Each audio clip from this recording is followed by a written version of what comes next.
A tripartite meeting of the foreign ministers of Armenia and Azerbaijan and the US Secretary of State Antony Blinken will take place in Washington in the next few days. Armenian Foreign Minister Ararat Mirzoyan stated in Parliament today that the world's attention on the region is growing, especially after Azerbaijan's major attack on Armenia proper in mid-September. Mirzoyan noted that on Monday, a tripartite meeting of the leaders of Armenia, Azerbaijan and Russia took place in the Russian city of Sochi. The previous meeting of the foreign ministers of Armenia and Azerbaijan was held last month in Kazakhstan with the mediation of Russia. Meanwhile, the border commissions of Armenia and Azerbaijan are also holding a meeting today in Brussels. The delegations are led by Armenian and Azerbaijani deputy PMs Meher Krikorian and Shahin Mustafayev.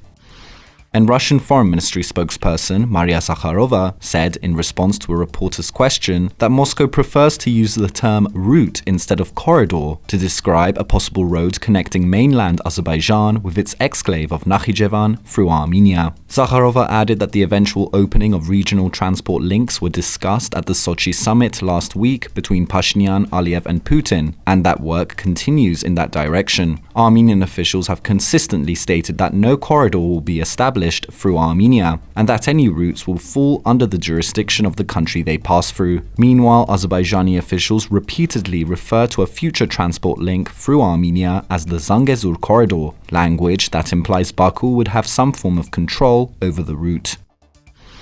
And in 2021, foreign direct investment in Armenia amounted to around $325 million.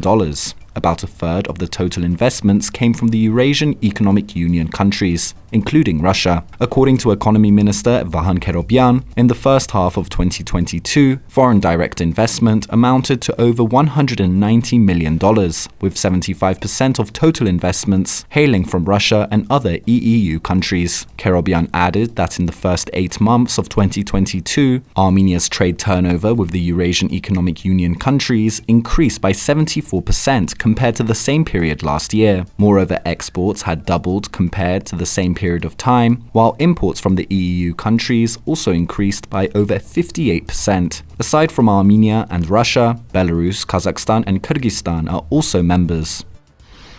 And Armenian Deputy Foreign Minister Paruyr Hovhannisyan has called for cautious optimism with regards to taking additional steps to restore diplomatic relations between Armenia and Hungary. In 2012, Armenia suspended diplomatic relations with Hungary after the EU member state extradited Ramil Safarov to Azerbaijan. In 2004, Safarov brutally murdered an Armenian officer by the name of Gurgen Markaryan with an axe as he slept during a NATO training exercise in Budapest. Despite the fact that Safarov was sentenced by the Hungarian court to life imprisonment with 30 years of parole, Safarov was not only set free after being extradited to Azerbaijan, but received a hero's welcome and was promoted to the rank of major. Last year, we saw steps by Hungary that, as a result, 5 prisoners of war were returned to Armenia. After that, an Armenian church was opened in Budapest, and aid was provided to a school named after Gurgen Markaryan. Vaccines against COVID-19 were also provided, Hovhannisyan said.